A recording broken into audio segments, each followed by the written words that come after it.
Let's get weird, buddy. Let's get weird. Guys, where are we? Well, if there's a bright center to the universe, you're on the planet that it's farthest from. Welcome to the Outer Rim. Enjoy your stay.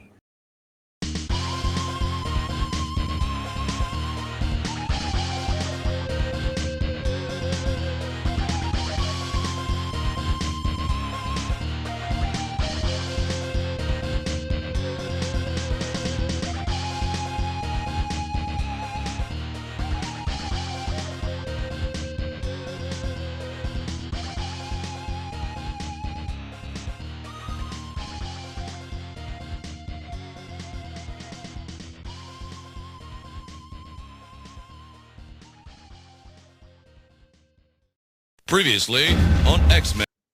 Let's fucking go.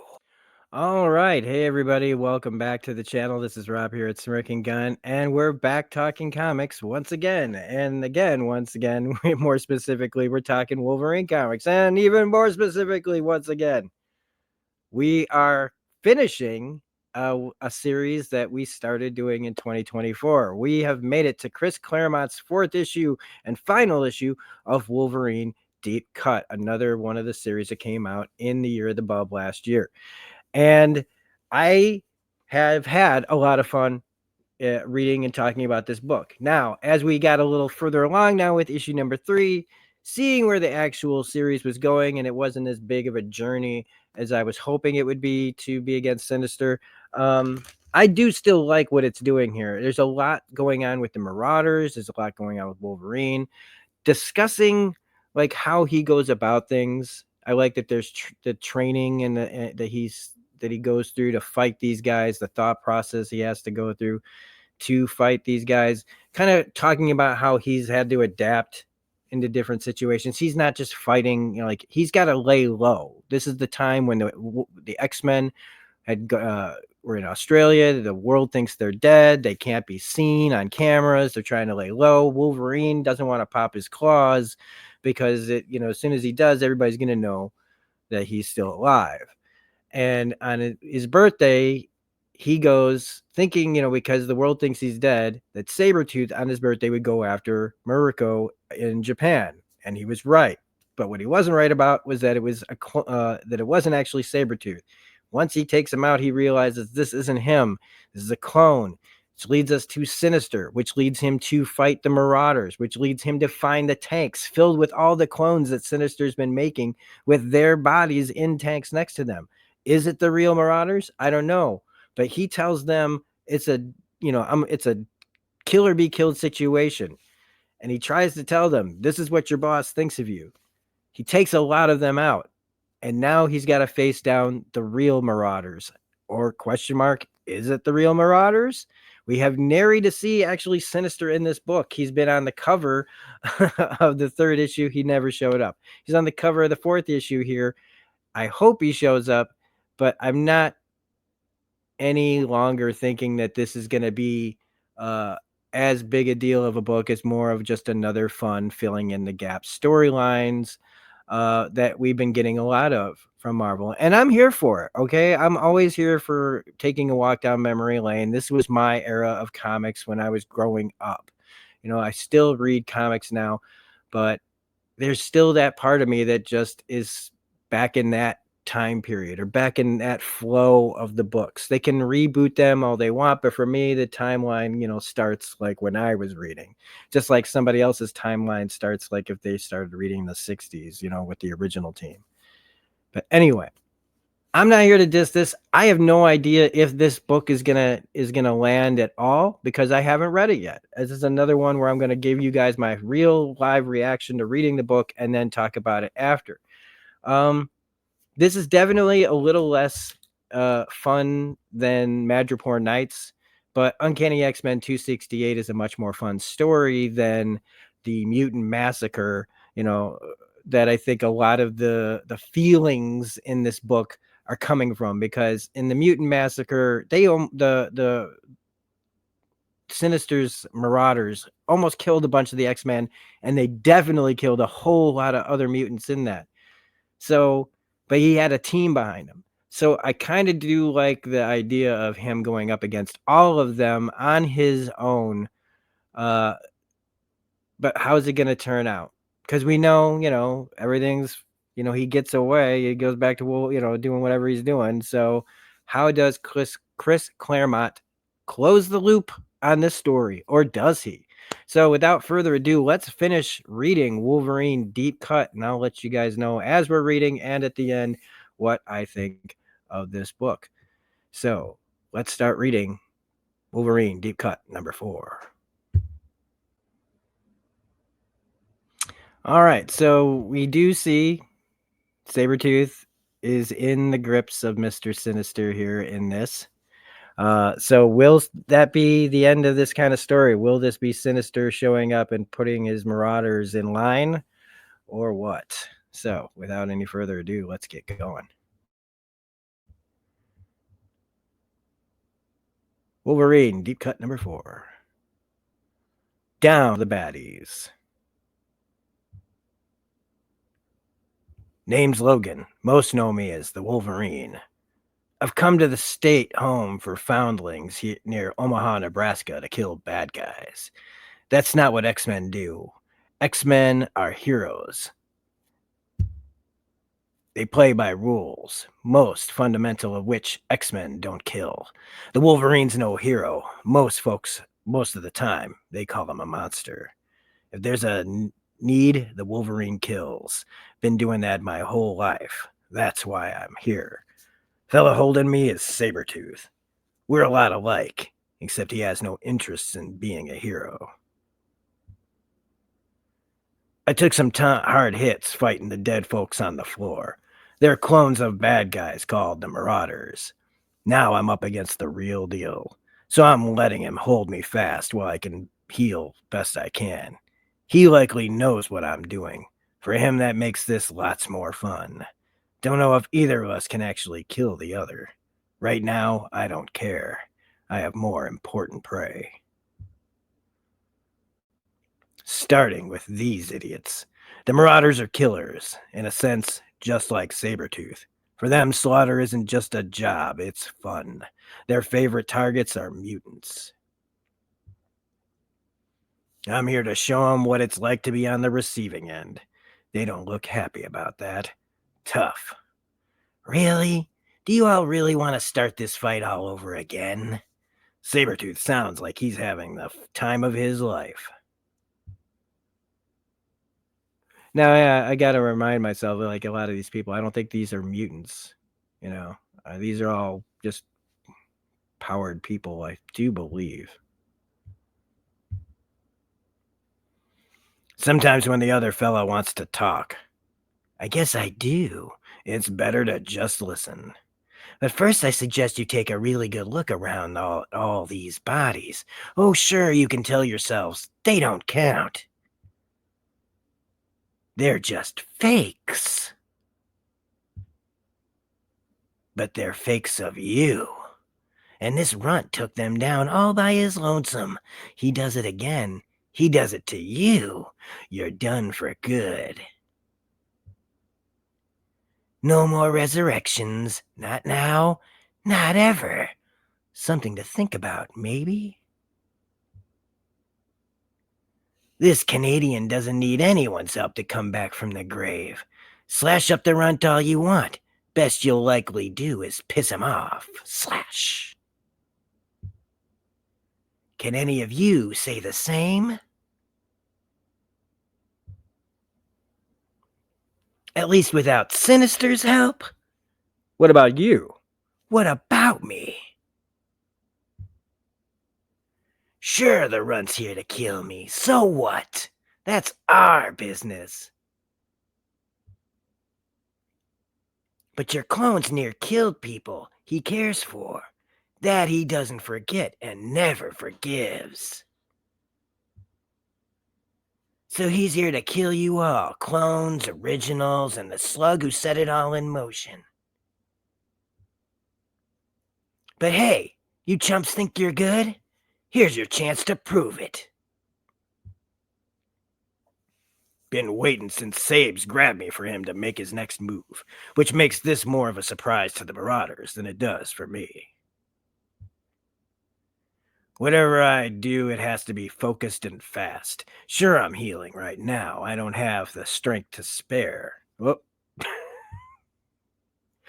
Vertigo's power makes targets dizzy. Prism can use and amplify others' energy, but they're first to go. I sense Riptide starting to spin, but he's still groggy from just being released from the stasis cube.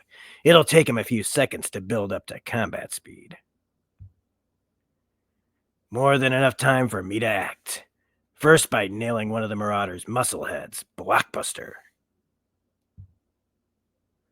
Then by using him to slam Riptide. Presto, down go him and Riptide together.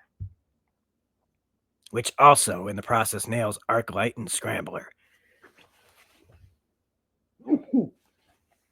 Been lucky so far, but with every moment, that luck's running out. Harpoon's grabbing for one of his clone spears. That move works for me in a big way.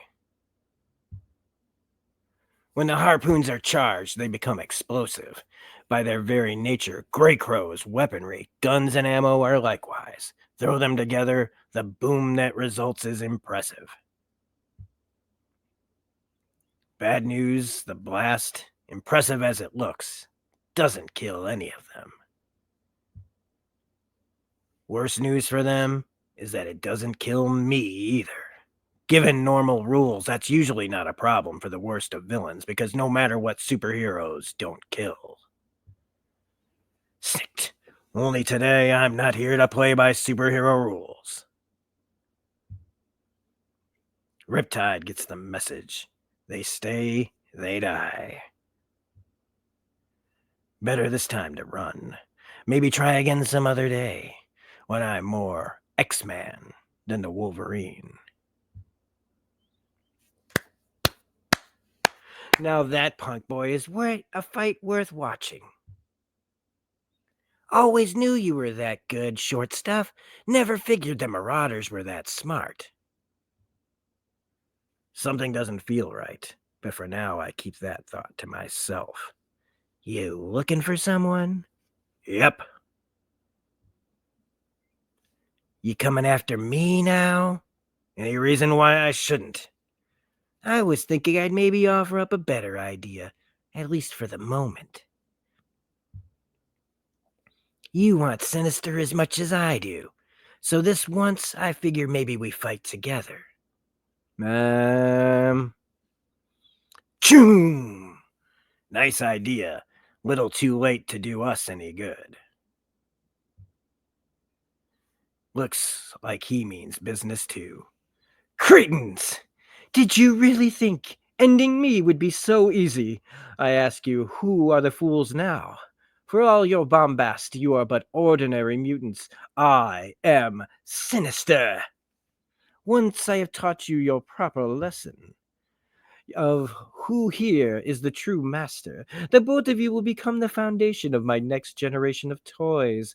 Imagine Marauders composed of those who were once their most formidable adversaries. The uncanny X-Men. No force on this planet, indeed likely none in the cosmos, will be able to withstand you. Well, like I said, Sinister was just going to come up and just start, kicking ass, taking names, putting everybody in their place, saying, here I am, rock you like a hurricane. You gotta be kidding. You want to grab the two of us to become the core of a new group of clones? And then use us to grab hold of the X-Men so you can do the same to them? All right. Easily said, bub. Prove it! Is this sufficient, fool?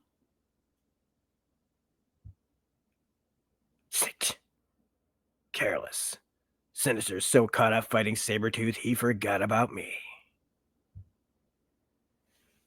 That's the kind of mistake that'll cost you dear. More importantly, you want the Wolverine as a toy, you better be prepared to pay for it. Full bore. Shock.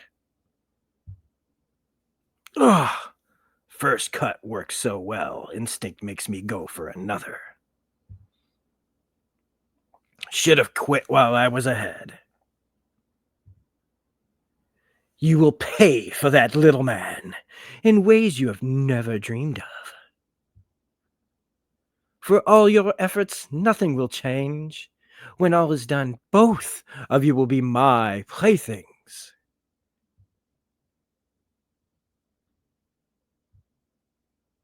Wanna bet? We've both of us heard that line before, Sinister, from lots way better than you. Allow me then to provide the necessary lesson. I bet you say that every fight. Happy landings, punk boy. Hope it hurts. Difference is, Sinister, this time, trust me, you're going to lose. Against the likes of you? Oh, good. Got him right in the face. Hardly. Oof. I will not be mocked. I will never be beaten.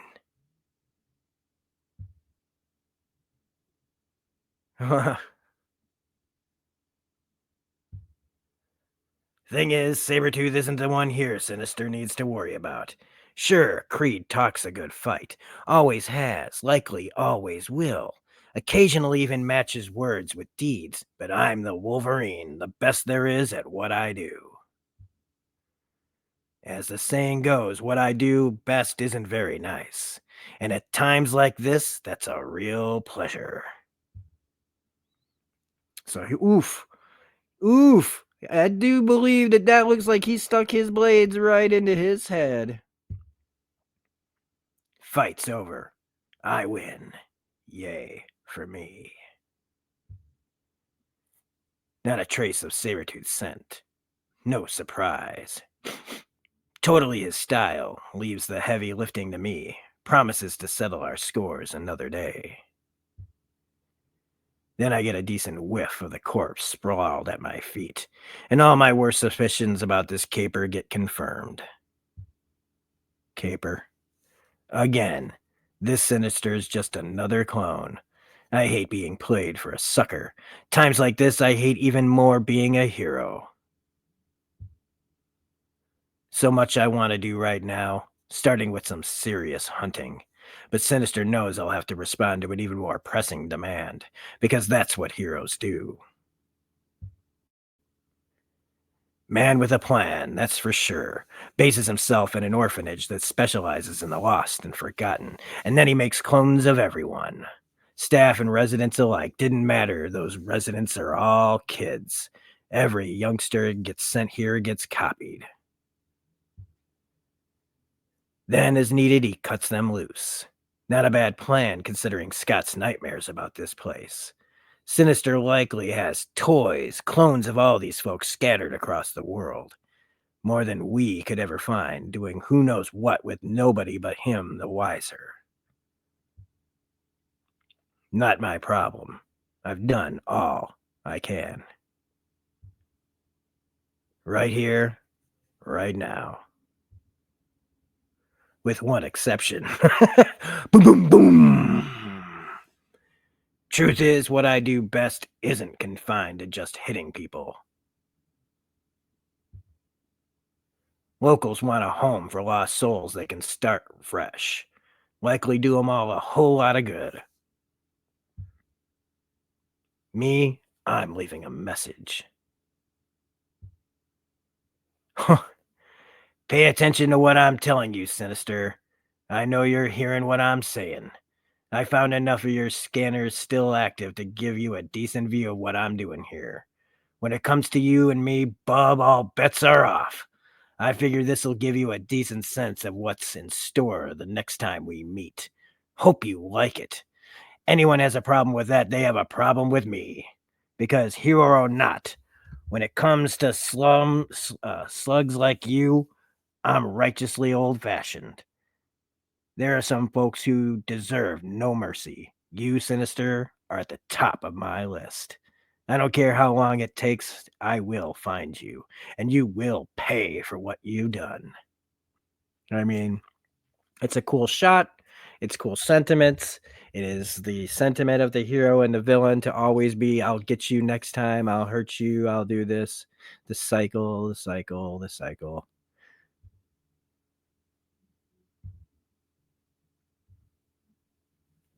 Epilogue. Australia. Effectively the middle of nowhere. Been on the road longer than I expected. Not much to show for it. Not much of a surprise. In all that time, not a word from the home folks. Not like them to ignore calls, especially Aurora. Makes me nervous. So I'll come home looking casual, but expecting trouble. Your information was correct, Pierce. Uh-oh. The Wolverine is driving the car. He appears totally relaxed. As well he should be, my dear. After all, as far as the world is concerned, he and his fellow X-Men are dead. Won't he be surprised when he arrives home to find we Reavers waiting to turn that fantasy into an altogether brutal reality? First by killing all his teammates, and then my Lady Deathstrike by killing him. To be continued in Uncanny X-Men number 251. So this is this is how he closes that loop. He closes the loop because 251, right, is when they come in and the Reavers attack, and it starts to to end that whole part of their story too, before they move on to the likes of when we all catch up with Extinction Agenda and the appearance of, Gambit and all that stuff. So I think he did a pretty good job at closing his loop here. I think that's satisfactory. And I'll give it this, even the fight against Sinister was pretty good. And even though, like I said, what is this gonna really overall tell, right? It's still a fun fight. He totally takes Sinister out. Sabretooth is really good in this. And it's again telling these stories of he did rescue these people. This also, it's kind of easily forgotten in this story that when he went after Sinister, he went to a place that Scott knows, an orphanage that where that kind of where Cyclops was taken and experimented on already, and he was able to get a bunch of people out. So there's that. So all in all, what do I, where do I put this now in the books from the Year of the Bub? This doesn't quite hit the high marks that I've seen in Deadpool, Wolverine, Wade Wilson III. It's not as fun with your action figures as Wolverine Revenge. And dark. It Uncanny X-Men 268, doing Madripoor Nights off of that was a much more, I think, fan desired story than this kind of, because this one kind of feels like out of nowhere. Like it's the time that they have for a gap in the story between in Australia and the Madripoor days is, to me, really thin. But at the same time, it's been over 30 years. It's been about 40 years, close to it, if not, since those books have been out, or yeah, it's pretty close to it, that it doesn't, really matter that much whether or not it makes sense in canon. It's still a fun story of Wolverine taking on the Marauders himself. And, we do get a Sinister fight at the end of it, like I've already said. The art was all really good. I've given, I'm over the way I sometimes see Logan's face drawn in this, but the crazy stuff that he got to do in this story, especially when Wolverine's coming out of different body parts and stuff, lots of gore in this.